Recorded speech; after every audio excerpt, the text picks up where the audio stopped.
Oi, pessoal, tudo bom?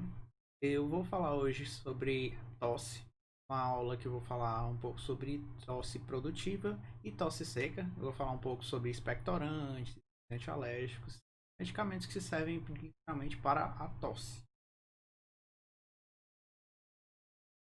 Bom, seriam infecções das vias aéreas superiores. Normalmente é uma das maiores procuras nas farmácias, maiores procuras quando se vai à farmácia, justamente antes de ir ao médico, pessoas que estão com tosse seca ou tosse carregada acabam indo nas farmácias e procurando por balconistas ou farmacêuticos ou até mesmo por conta própria, já que tem muitos MIPs, medicamentos isentos de prescrições, e não precisam você ter uma receita para comprar, justamente para tosse, ou tosse seca, ou tosse carregada. Por isso, é um dos principais meios de automedicação, a tosse. Ela é um dos principais sintomas de grande número de doenças. Então, esse sintoma tosse é um sintoma que está associado a diversas doenças. Dificilmente alguém vai conseguir diagnosticar uma doença com apenas o sintoma está com tosse. Tosse seca ou tosse carregada. É um sintoma de muitas doenças. É difícil saber qual o motivo daquela tosse. Mas tosse seca normalmente está associada a alergias, mas pode estar associada também a medicamentos. Tosse carregada pode estar associada a infecções bacterianas, a infecções virais, entre outros problemas que podem ocasionar tosse. Como eu falei, é um dos principais sintomas de muitas doenças. E muitos medicamentos são isentos de prescrição. Esses medicamentos para tosse, às vezes os medicamentos para tosse seca tem alguns que são C1, são controlados, como a codeína, mas a grande maioria dos medicamentos para tosse, eles são isentos de prescrição e muitas vezes não se tem uma orientação nem do farmacêutico, nem do balconista, nem do médico ou de outros profissionais de saúde. É um dos principais meios de automedicação e de uso irracional de medicamentos, que muitas pessoas sabem que alguns medicamentos que você utiliza para tosse seca não pode ser utilizado para tosse carregada e vice-versa.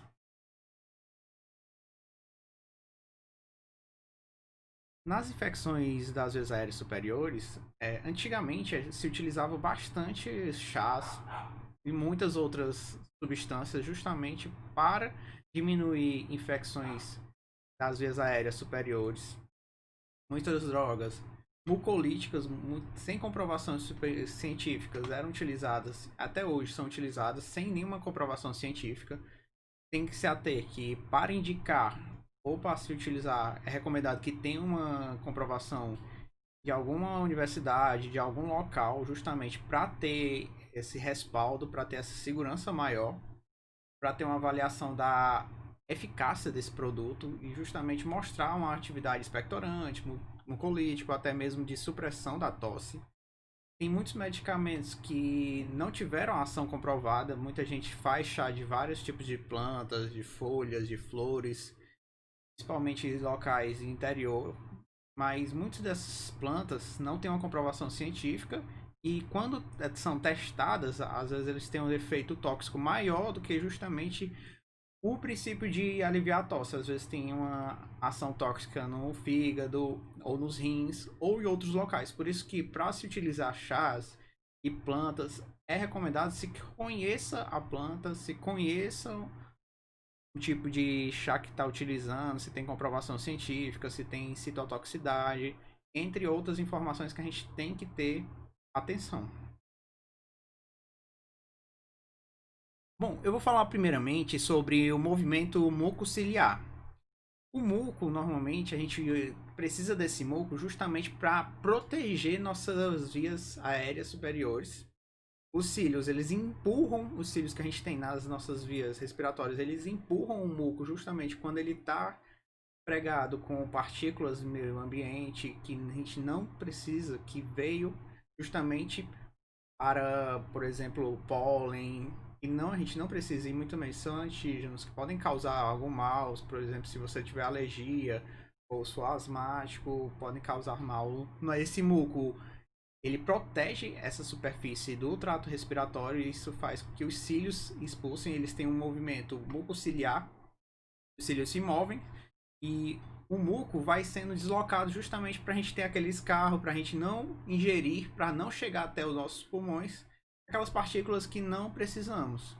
Justamente por isso que a gente tem uma movimentação de uma forma para levar o muco numa direção que saia no nosso corpo, por exemplo, escarrando ou pelo nariz. Isso na expectoração. Só que muitas vezes esse muco está tão grosso, ou até tá com pouca quantidade, a gente não consegue tirar somente com nossa função fisiológica, com o nosso esforço. A gente precisa de algum auxiliar, alguma substância auxiliar. Muitas vezes a gente está com o muco bem concentrado, bem grosso. A gente precisa de algumas substâncias para justamente facilitar essa retirada de muco. Às vezes esse muco também pode ser causado pelo acúmulo de bactérias, de vírus e outras substâncias. Bom, no movimento mucociliar, a tosse ela ajuda a quebrar as partículas normalmente também do muco. Isso faz com que com o movimento de tosse a gente consiga empurrar mais e mais o muco que está impregnado na parte brônquica. Normalmente, quando a gente está com essa tosse carregada, tosse cheia, cheia de muco, se você utilizar um medicamento para diminuir a tosse, você está tossindo muito e não está expectorando, e vai utilizar um medicamento que seja um antitussígeno, isso pode causar até uma pneumonia, justamente porque você vai estar suprimindo a tosse, que é um esforço fisiológico que o seu corpo faz, justamente para lhe mostrar que está alguma coisa errada lá no seu corpo. Então, é bem preocupante, você tem que conhecer bem o tipo de medicamento que você vai utilizar. Se você for um profissional de saúde, saber orientar quem está utilizando, se alguém está te perguntando. Se você é um paciente ou uma pessoa que não tem nada a ver com a saúde e quer saber sobre os medicamentos antitussígenos e também os expectorantes, você tem que conhecer, você tem que conversar com o profissional de saúde justamente por isso, porque tem alguns malefícios que podem ocasionar justamente por essa utilização errada. Por exemplo, de um antitussígeno, uma pessoa que precisa expectorar. Você vai estar inibindo o mecanismo de defesa e isso vai fazer com que a gente tenha um acúmulo do muco na nossa via respiratória. Então, nas funções do muco, como que eu posso citar quais funções o muco vai utilizar no nosso corpo? Ele serve também para manutenção fisiológica, justamente para quê? Para uma barreira física e biológica de elementos estranhos que a gente não precisa no nosso corpo e justamente para proteger tanto de vírus, bactérias, como de antígenos de pólen, entre outros. Ela também tem uma ação imunológica na defesa do nosso corpo. Tem células, muitas vezes, esses mucos têm células do sistema imunológico. Então, qual seria a definição de tosse? Essa aula que eu estou dando agora seria de tosse. Como que você expressaria a tosse? Ela é uma expulsão súbita. Normalmente é uma expulsão você não consegue controlar, o seu corpo sente essa expulsão súbita, é mais ou menos repetitiva, pode ser uma vez ou muitas vezes essa tosse pode ser repetitiva. Você expulsa ar dos pulmões de forma violenta. É uma resposta reflexa, desencadeada normalmente por estímulos dentro das vias respiratórias. Esses estímulos, como eu falei, podem ser bactérias, vírus, entre outros, como poeira, entre outros e outros agentes. Então, na definição da tosse, essa tosse reflexiva pode ser gerada quando você ativa um centro respiratório, nosso cérebro, e consiste no mecanismo de defesa justamente para limpar as vias respiratórias de muco, acúmulo de muco, corpos estranhos, obstruções e produtos irritantes, justamente para ter essa limpeza no nosso trato respiratório. Então, a tosse, como eu falei já várias vezes, ela é justamente para proteção, por também, como hoje a gente está vendo bastante pessoas com corona, tem bastante tosse justamente porque o nosso corpo está tentando expulsar o vírus que pode estar impregnado no muco, que muitas vezes desce para o pulmão, ou às vezes desce para o trato gastrointestinal, e dependendo de como a pessoa é acometida, pode ter mais sintomas gastrointestinais ou sintomas respiratórios, como a gente está vendo agora nessa pandemia.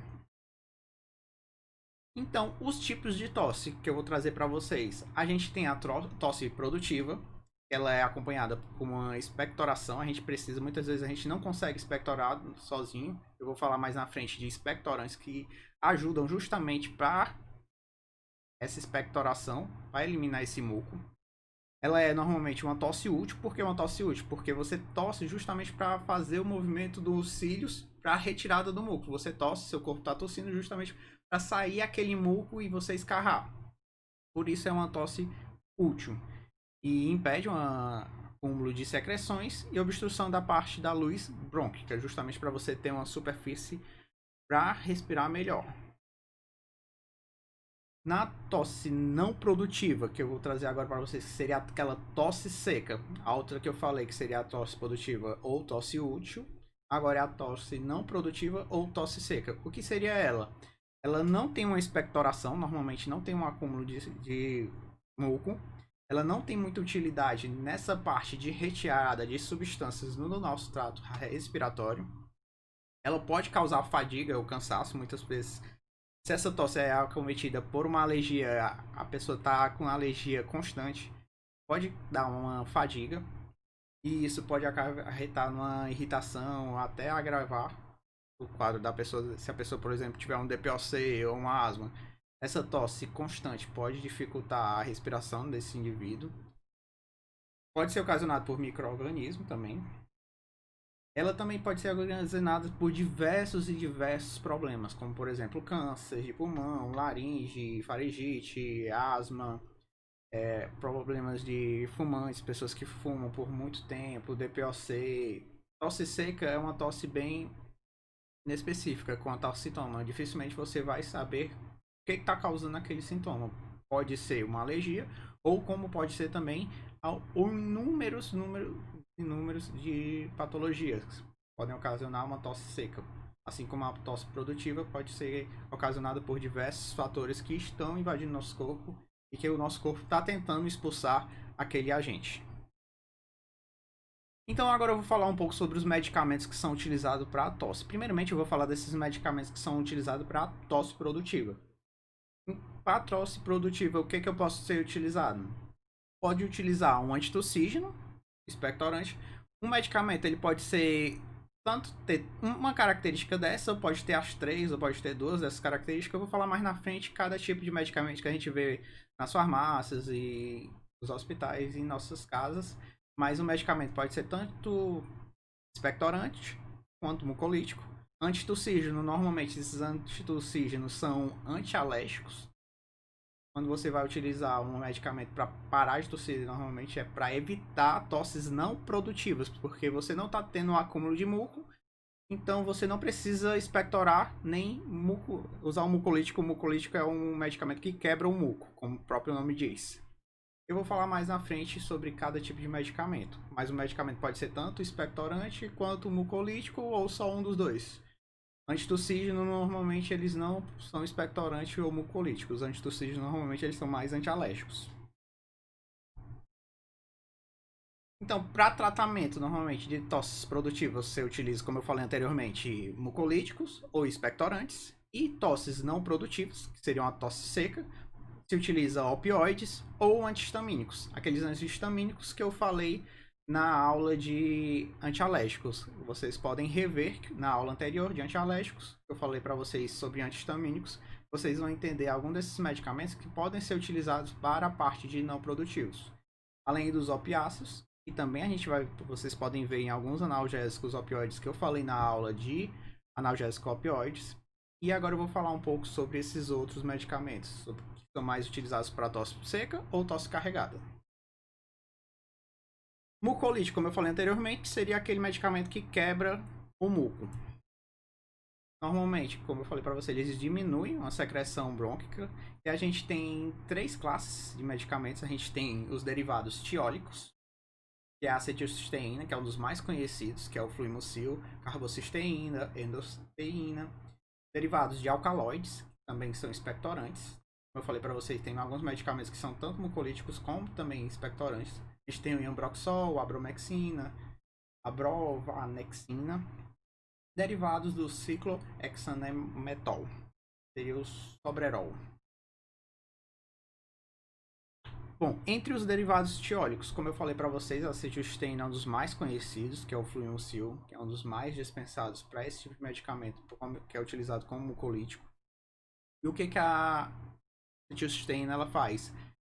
Como nessa figura que eu botei para vocês, ela meio que, como vocês olham essas tesouras, ela como se fosse quebrar o muco. Quando ele está muito grosso, ele faz com que fique mais fluido e você consiga liberar com mais facilidade. Você consegue romper ligações entre diversas cadeias de proteínas, deixando o muco mais fluido. Isso vai fazer com que você tenha mais facilidade de expectorar o muco.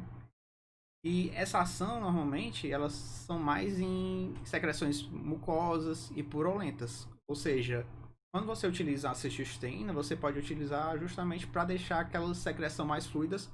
Como eu botei aqui na figura para vocês, é como se quebrasse as ligações de proteínas. Isso faz com que ela fique mais fluidas e com maior facilidade para retirar do nosso trato respiratório. Normalmente tem a acetilcisteína tanto para via oral quanto inalatória. Ela é utilizada muito como mucolítico e indicações são utilizadas em doenças broncopulmonares, cardiovascular, pneumonia, bronquite, fibrose cística. Ela é utilizada como antídoto para a prevenção quando você está intoxicado com paracetamol. Ela é utilizada como um antídoto do paracetamol. Ela compete justamente para a ligação com o receptor do paracetamol. A acetilcisteína é utilizada quando se utilizado em exagero paracetamol, uma informação bem importante. E como todos os medicamentos, ela também tem seus efeitos adversos ou reações adversas, como a estomatite, náusea, vômito, febre, tontura, tosse irritativa e broncos espasmos. A gente vai ter também os derivados de alcaloides. Como eu falei para vocês, o mais conhecido é o Ambroxol. A gente tem a bromexina também, que é bastante conhecido, que sai bastante nas farmácias e também nos hospitais. O mecanismo da bromexina ou do Ambroxol ou outros alcaloides que são utilizados para expectorar seria o aumento. Aumento não, na verdade, eles atuam no volume das secreções, reduzindo a viscosidade do muco, ou seja, hidratando o muco. O muco fica mais fluido e também aumenta a movimentação dos cílios. Isso faz com que a gente tenha maior facilidade para expectorar. Como eu falei para vocês, eles estimulam a função mucociliar, facilitando uma expulsão.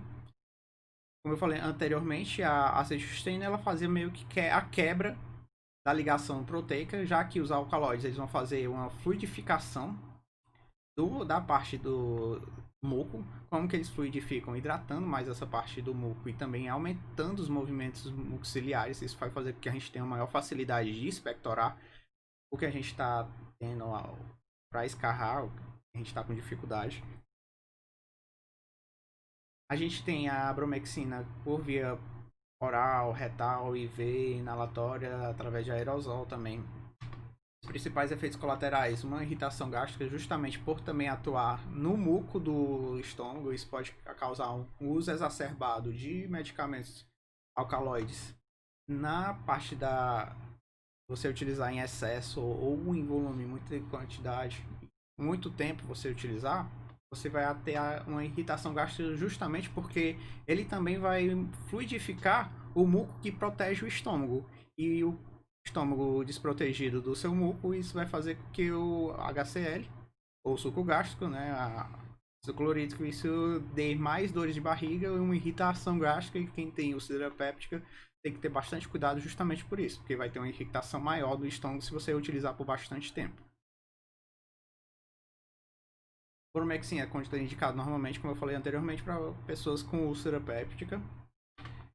Farmacocinética, ele é excretado muito por via renal, na forma de metabólito. A biodisponibilidade é de 20 a 25%. Tempo de meia-vida é de 4 horas, aproximadamente. Ele é utilizado como secretolítico e expectorante nas infecções pulmonares, associado com outras infecções do trato respiratório. Já o Ambroxol, Mucosolvan, é o nome comercial dele. Mucosolvan é outro alcaloide. Anteriormente eu falei da bromexina, que é o Ambroxol, que é contraindicado para pacientes com doenças hepáticas ou renais, que ele é metabolizado por via hepática e eliminado por via renal. ele pode ser administrado com outros fármacos broncopulmonares, como corticoides, justamente na parte de pessoas que estão com infecções do trato respiratório.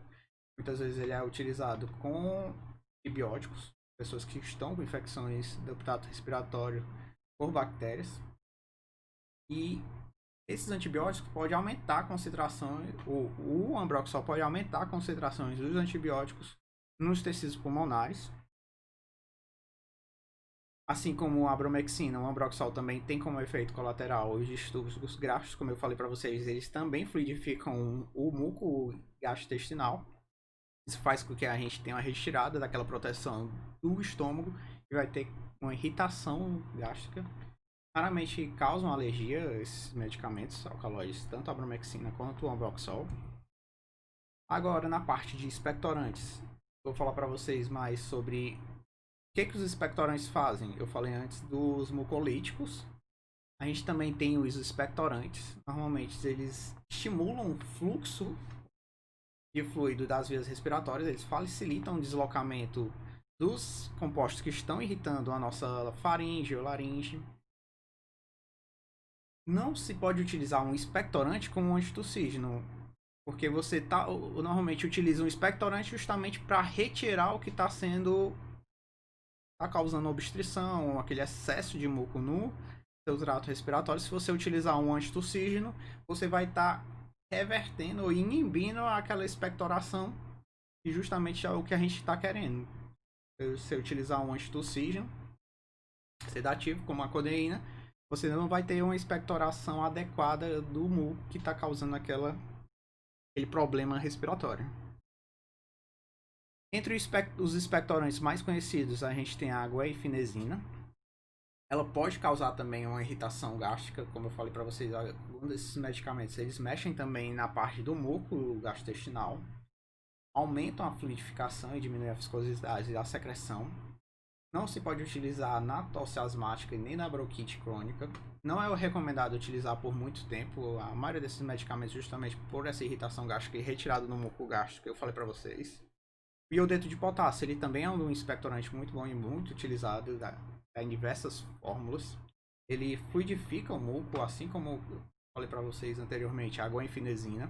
Tem efeitos colaterais parecidos com os demais que eu falei anteriormente. Tem um problema da acne que ele pode causar, hipersensibilidade, um paladar metálico que pode causar esse iodeto de potássio.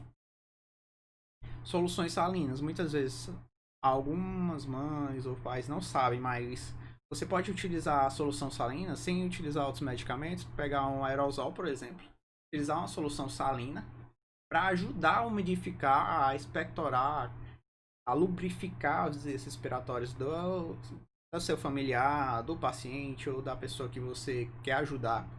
Ou até mesmo com a seringa, tentar limpar o nariz para ajudar naquela expectoração. Pode ser utilizado, não utilizando o medicamento, utilizando apenas a solução salina.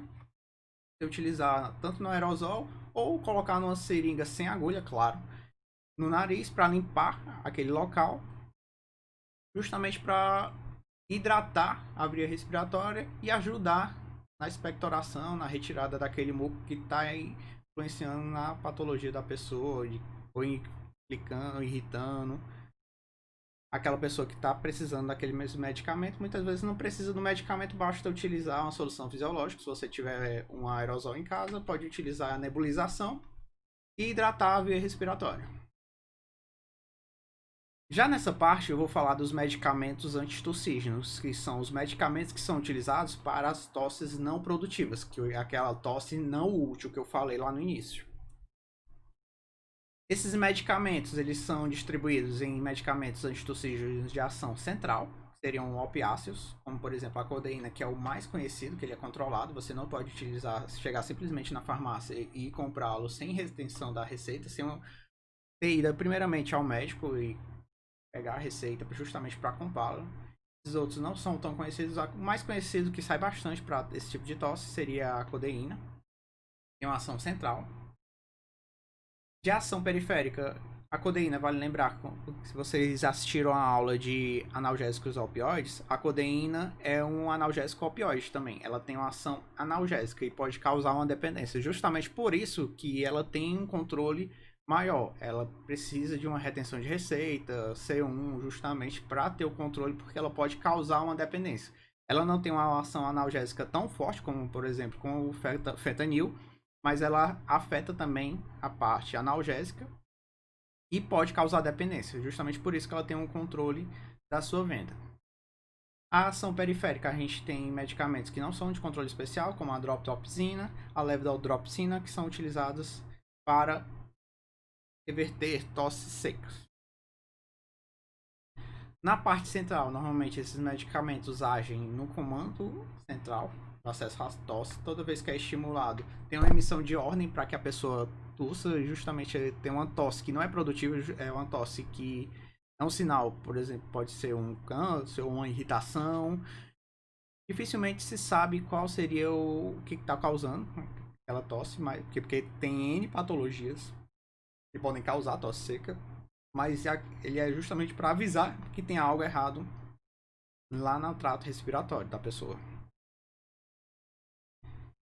Então, os antitussígenos de ação central, como eu falei para vocês, a gente tem diversos. A clozapamina, que é o CQ, ele é utilizado bastante também. E tem uma ação central, assim como a que eu falei para vocês anteriormente.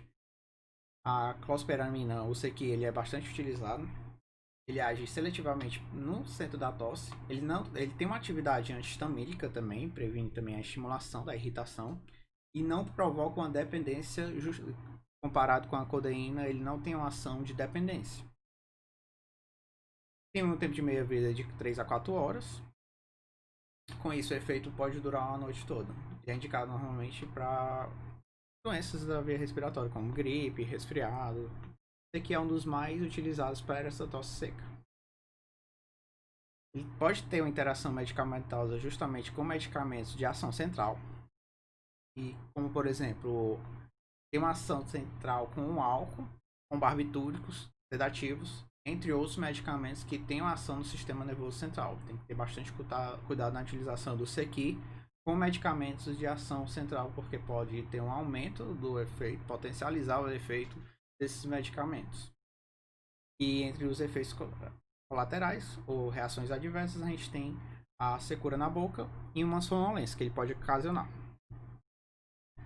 Clobetinol é outro medicamento de ação central. Ele não é tão conhecido como Sequi, mas ele também está na farmácia não precisa da retenção de receita, ele não é controlado. Ele tem uma ação rápida, de 15 a 30 minutos e dura de 4 a 6 horas. É utilizado em processos inflamatórios do trato respiratório, tem reações adversas parecidas com o Sequi, que é a sonolência. Esses medicamentos de ação central têm bastante efeitos de sonolência.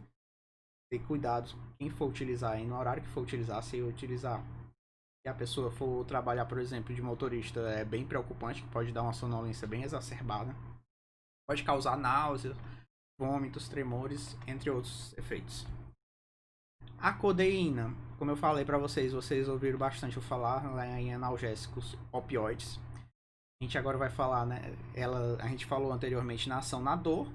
Agora eu tô falando dela na ação sobre a tosse. Ela tem uma ação de inibir ou bloquear o centro da tosse. Ela sai bastante, ela é bem recomendada para esse tipo de tosse, só que você não pode simplesmente chegar na farmácia e comprar codeína. Você precisa de uma receita, precisa primeiramente ir ao médico. Justamente como eu falei para vocês, ela é um analgésico opioide também, causa dependência. E por isso que ela é utilizada com controle. Ela é um opiáceo que causa menos dependência se eu comparar com outros opiáceos, mas ela também causa dependência. Ela diminui as secreções de brônquios, diminui escarros, entre outros, diminui também a atividade mucociliar. E pode causar, quase aproximadamente 60 a 70% das pessoas que utilizam a codeína tem uma constipação, é um efeito bem visível em pessoas que utilizam esse tipo de medicamento. Como eu falei para vocês, esse tipo de medicamento não pode ser utilizado se você tem uma vontade de expectorar. Se você tem a necessidade de expectorar o muco, se a codeína diminuir a secreção dos brônquios, diminui o escarro e inibe o movimento ciliar, isso vai dificultar uma expectoração. Vai ser bem preocupante se a pessoa precisa expectorar, pode causar até uma pneumonia com acúmulo de muco nos pulmões. Ela tem uma ação também analgésica, como eu falei para vocês diversas vezes. Pode causar tolerância se utilizado por muito tempo, causa uma tolerância e você perde o efeito. Tem que aumentar a dosagem justamente para ter uma percepção maior do efeito. Causa dependência, como eu falei para vocês diversas vezes. E essa dependência pode causar sintomas de abstinência, como calafrio, irritabilidade, coriza e insônia. Já os antitussígenos de ação periférica, a gente vai ter uma ação justamente nos receptores da tosse que a gente tem nas vias respiratórias. Isso vai interromper o reflexo, e o reflexo sai da via respiratória e vai até o sistema nervoso central, ou seja, vai ter uma ação na periferia, no trato respiratório, inibindo que esse estímulo chegue até o cérebro. E entre eles a gente tem a dropropizina, que bloqueia os receptores para a tosse que a gente tem no trato respiratório. Apresenta uma ação antialérgica, é indicado normalmente para tosse irritante ou tosse seca, contraindicado em menores de 2 anos, em asmáticos, em pacientes que estão com tosse produtiva, justamente como eu falei para vocês, porque vai evitar que a pessoa expectore. Então ele não pode ser indicado para pessoas que estão com tosse cheia ou tosse produtiva, justamente porque você vai acumular o muco no trato respiratório. E deve ser utilizado por pouco tempo. Enfim, pessoal, essa aula foi a aula de tosse. Eu espero que vocês tenham gostado. Na próxima aula eu vou falar um pouco para vocês sobre rinite. Se vocês querem conhecer algum outro assunto que eu traga para vocês, comenta nesse vídeo, pode falar. Se você tiver alguma dúvida sobre o assunto, comenta nesse vídeo também que eu vou trazer para você a informação. Se eu não souber, eu irei procurar a informação.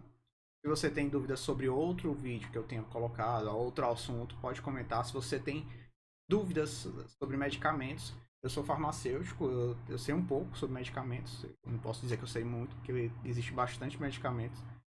E eu posso tentar sanar suas dúvidas e lhe ajudar de alguma forma. Enfim, obrigado por assistir esse vídeo. Até a próxima aula. Como eu falei para vocês, a próxima aula será sobre rinite. Então fique com Deus. Até a próxima aula. Tchau, tchau.